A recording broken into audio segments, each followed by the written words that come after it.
நம்ம இன்னைக்கு தர்பூசணியில் எப்படி ஒரு மில்க் ஷேக் பண்ணலாம் அப்படின்னு சொல்லி பார்க்கலாம் வாங்க. அதுக்கு நான் ஒரு மிக்ஸி ஜாரில் வாட்டர்மெலனை சீட் எல்லாமே க்ளீன் பண்ணிவிட்டு குட்டி குட்டி பீசஸாக கட் பண்ணி வச்சுருக்கேன். அதை சேர்த்துக்கிறேன். இது கூடவே 1/2 கப் அளவு பால் அதையும் நம்ம சேர்த்துக்கலாம். இது கூட இனிப்புக்கு நீங்கள் வந்துட்டு தேன், சர்க்கரை எதுனாலும் சேர்த்துக்கலாம். நான் இன்றைக்கி கொஞ்சமாக டேட் சிரப் அதை சேர்த்துக்க போகிறேன். இதுவும் ஹெல்த்தியாக இருக்கும், டேஸ்ட்டாகவும் இருக்கும். ஸோ அதனால் நான் இதை சூஸ் பண்ணியிருக்கேன். உங்களுக்கு எது பிடிக்குமோ அதை நீங்கள் தேவையான அளவு ஆட் பண்ணிக்கலாம்.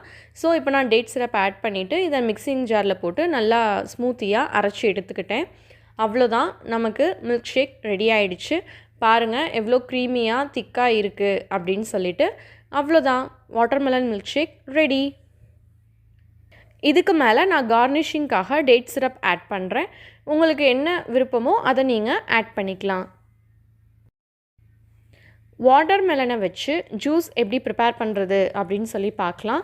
அதுக்கு ஒரு பவுலில் சீடெல்லாம் எடுத்துகிட்டு வாட்டர்மெலனை குட்டி குட்டியாக கட் பண்ணி வச்சுருக்கேன். அதை மிக்சியில் சேர்த்துக்கலாம். அது கூடவே நான் இன்றைக்கி சர்க்கரை 1 டேபிள் ஸ்பூன் சேர்த்துக்கிறேன். உப்பு டேஸ்ட்டு பிடிக்கும் அப்படின்னா அதையும் நீங்கள் ஒரு 1/4 டீஸ்பூன் அளவு சேர்த்துக்கலாம். உங்களுக்கு உப்பு டேஸ்ட் பிடிக்காது அப்படின்னா நீங்கள் உப்பை ஸ்கிப் பண்ணிடலாம். அது கூடவே 1/2 எலுமிச்சம்பழம் அதையும் புழிஞ்சு விட்டுக்கலாம். அவ்வளோதான், இதை நம்ம தேவையான அளவு தண்ணி ஊற்றி மிக்ஸி ஜாரில் அரைச்சி எடுத்துக்கலாம். இப்போது நம்ம எல்லாமே சேர்த்துட்டோம். இதை அரைச்சி ஃபில்ட்ரும் பண்ணிட்டோம். இப்போது நம்ம ஒரு ஐஸ் க்யூப்பை இந்த கிளாஸில் சேர்த்துட்டு நம்ம ஃபில்ட்ரு பண்ணி வச்சுருந்தோம் இல்லையா, அந்த ஜூஸை இதில் ஆட் பண்ணிக்கலாம். அவ்வளோதான், நமக்கு ரொம்ப டேஸ்டான ஃப்ரெஷ் வாட்டர்மெலன் ஜூஸ் ரெடி ஆகிடுச்சு. நீங்களும் இதே மாதிரி பண்ணி பார்த்துட்டு எப்படி இருந்ததுன்னு சொல்லுங்கள்.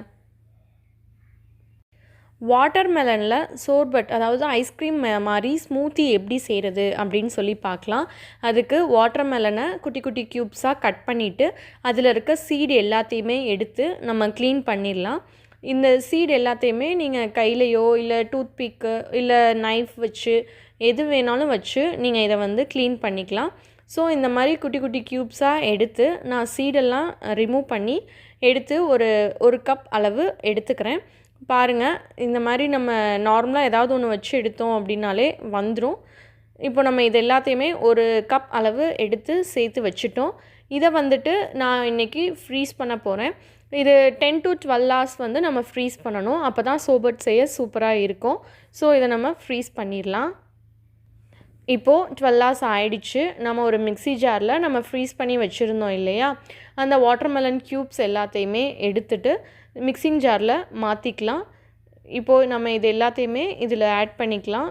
நீங்கள் ஒரு 5 minutes முன்னாடியே எடுத்து வச்சிட்டிங்க அப்படின்னா உங்களுக்கு இந்த மாதிரி குட்டி குட்டி பீசஸாக ஈஸியாக வந்துடும். இல்லைனா ஒன்றோட ஒன்று அட்டாச் ஆகி இருக்கும். ஸோ இந்த மாதிரி எடுத்துகிட்டு நம்ம மிக்ஸி ஜாரில் சேர்த்துட்டு இது கூடவே கொஞ்சமாக லெமன் ஜூஸ் பிழிஞ்சு விட்டுக்கலாம். நான் இன்றைக்கி ஒரு 1/2 லெமன் சேர்த்துருக்கேன். அதை புழிஞ்சிட்டு அவ்வளோதான், இதை நம்ம மிக்சியில் வச்சு மீடியம் ஸ்பீடில் நம்ம அரைச்சோம் அப்படின்னா இது வந்து அப்படியே ஒரு ஸ்மூத்தி மாதிரி வந்துடும். பாருங்கள், இந்தளவு நான் பிளெண்டரில் கிரைண்ட் பண்ணவும் ஒரு ஸ்மூத்தி மாதிரி வந்துடுச்சு. ஐஸ்கிரீம் ஃப்ளேவருக்கும் வந்துடுச்சு. இது நம்ம சாப்பிட்றதுக்கும் ஐஸ்கிரீம் மாதிரியே இருக்குது. நான் டாப்பிங்ஸ்க்கு டேட் சிரப் ஆட் பண்ணியிருக்கேன். இன்னும் உங்களுக்கு ரொம்ப திக்காக வேணும் அப்படின்னா இன்னும் கொஞ்சம் ரெஃப்ரிஜரேட் பண்ணி யூஸ் பண்ணிங்க அப்படின்னா இன்னும் கொஞ்சம் திக்காக இருக்கும். இன்றைக்கி நம்ம 7 விதமான ஜூஸ் செஞ்சு பார்த்தோம். இது ரொம்பவே ரெஃப்ரெஷிங்காக இருக்கும். நீங்கள் வந்துட்டு இதே மாதிரி உங்கள்கிட்ட வீட்டில் என்ன பழம் இருக்கோ அந்த பழத்தில் நீங்கள் ஜூஸ் செஞ்சு குழந்தைங்களுக்கும் கொடுக்கலாம், நீங்களும் எடுத்துக்கலாம். நம்ம லிக்விடாக நிறைய எடுத்துக்க சம்மருக்கு ரொம்பவே நல்லாயிருக்கும். சில்லுன்னு இதே மாதிரி நீங்களும் செஞ்சு பாருங்கள். வீடியோ பிடிச்சிருந்தது அப்படின்னா மறக்காமல் சேனலை சப்ஸ்கிரைப் பண்ணுங்கள்.